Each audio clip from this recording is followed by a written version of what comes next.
Yo, what's good? I'm PAV4N. I'm back in London, about to do my first show with the whole squad at the Pickle Factory. That's what's up. How long has it been since you've been back? About a month now. Yeah. I was away for I left in 2019 when Foreign Beggars was done. Moved to India, pandemic hit, moved to Dubai. She's been there for a hot minute now, so it's nice to be back. Speaking of Dubai, I want to touch on something real quick. What can you tell me about jungle raves in 90s Dubai? What do you know about jungle raves in the 90s, bro? Damn.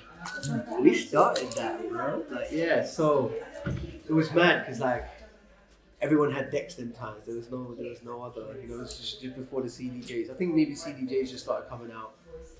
And then, there were people throwing, there was a couple of older friends. I was 17, right? So they were throwing these hard house parties, trance parties out in the desert. And then obviously we fell in love with the jungle music. So we're bang, started ordering all the records. And then we were underage, so we couldn't throw the parties in the clubs. So we just used to rent out sports halls and just acted like we were doing a birthday thing. Set up sound system. Fucking 3-4 DJs, 2 MCs. We brought all the people oldest from all the other parties to our party. And it was lit, bro.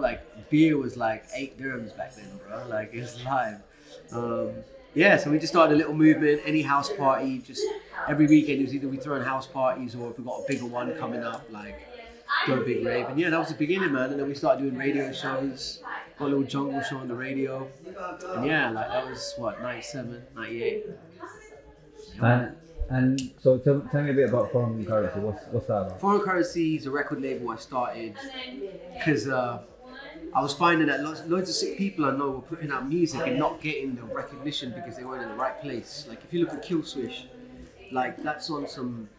It was just hurting me, the amount of artists I know that don't necessarily have the right platform or backing for their music to get out there. So the music is incredible, artwork's incredible, but when they put it out, it doesn't connect to the audience. So just wanted to create a situation where all of the people I know, people in my periphery, we could all kind of come together and build a platform. But having been working in India for so long, discovered so many amazing artists over there. So just kind of really, just put it on to bridge gaps around the world, So started putting our records in August 2020, and we put out about 100 records in a year.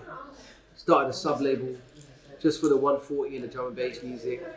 Put out about 40 South Asian artists, about 15 brand new artists, never released records before. And just because having done Foreign Beggars for so long, I've got a lot of connections. So young kids making 160 music, I can connect them with so-and-so. Young kids making grime beats in India, I can holler at MCs I know in London, so it's not a thing for me. So that was the premise of it, man. Just kind of just the underdog, create our own platform and see what we can do. So that's it, man. Where's home? I don't know. I really don't know. Especially being an Indian kid born in Dubai, it's home, but you know what I mean? Right now, my home is London. I lived in London for 20 years, but still had to go in and out. I've moved to India finally for the first time in my life. Moved, but then had to leave again. I don't know, bro. Basically, for me, the essence of who I am is London, Dubai, and India. So let's see, man. I got a visa that lasts for 2.5 months, so I guess North London for now. You know what I'm saying? Do you remember the first record you bought with your own money? Huh? First record you bought with your own money? Yeah. First record we bought was Badass by Mickey Finn, Aphrodite, Urban Takeover. And what's the last physical release you bought?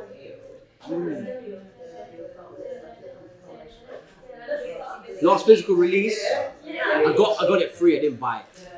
What did I buy? I don't know. I think it might have been a limited edition metal album, a death metal album. I think maybe something it might have been a Morbid Angel album, or it might have been a Napalm Death album. Yeah. Where's your favorite place on earth? In what? Favorite place on earth? On earth? Oh, man, boy. When I get to it. It's a good answer.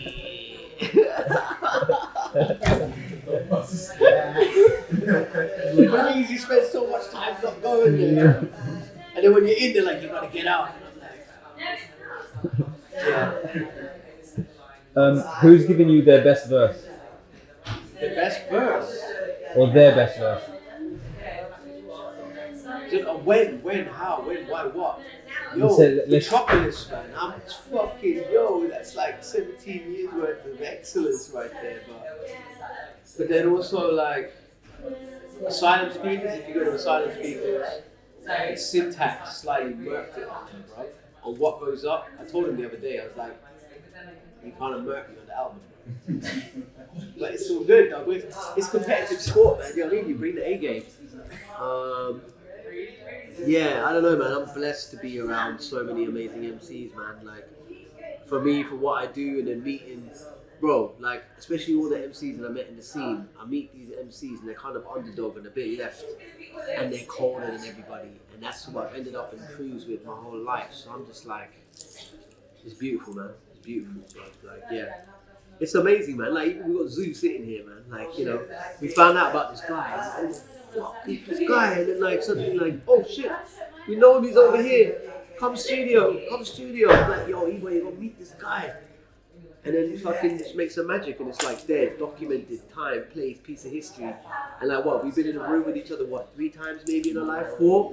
But it's like, when we start seeing him, I'm just like, wow. It's like, we haven't even had the conversations yet. It's the connection is wild, man. Like, and to do that and meet people go around the world that whose art form you respect and who have the same kind of passion and respect. Like, you know, like we don't live normal lives. You know what I'm saying? Like we've said, like normal life for what's been sold to us as normal life is going over here, and then we found this part and been like, nah, we're going this way, and we keep meeting each other on these mad journeys, and then you know, it's like a reaffirmation when I meet people like him. You know what I mean? This 20-year dedication to this music, rap thing.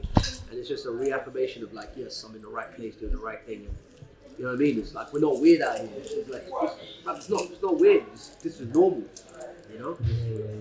You're on the street art thing as well. So yeah, man. Graffiti is a big part of it, man. Graffiti is where I learned about the true essence of the competitive side of hip hop. You know, like it's about getting up with style and being out there, being omnipresent, you know, and bringing that energy to how we started releasing records. It was like, oh, I'm cool with this joint on my computer. It's like, nah, every motherfucker's got to hear it now, you know, and I got that energy from graffiti.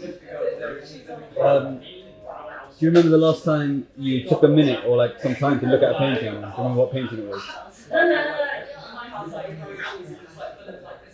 Yeah.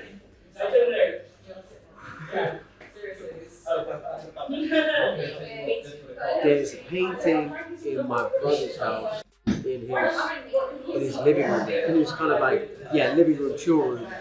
It looks like it's like an oil painting, but it's more on like a classic side, but it's got like impressionist kind of tendencies to it. I love impressionism because it's just like, it's very rock and roll, you know? But I didn't even take a minute, man. It was like a glimpse, and I didn't spend enough time with it. So thank you for reminding me to take time with it. What was PAV like in school? Huh? What was PAV like in school? Late. I was fun, man. I was just trying to make friends with everybody. I had mad ADD. This is before they knew what ADD was. So they just thought I was a dickhead. But yeah, man. Yeah, I was like, man, it was crazy because when I first went to school here, it was like going back 100 years in time, right? This is the year they stopped caning people. Brutal, like I was 10 years old. There was like a really brutal culture in the school. It was like super snaky, super like Lords of the Flies kind of like top down, everybody kissing ass. But then when I went to like the older school when I was 13, I had much more freedom. I could express myself more, and it was like people were kind of clocking, oh, hip hop is dope, heavy metal is dope, you know. So at that point, I kind of felt very free, and I was just like, I didn't like this. What do you do when you're alone in a lift? In a lift?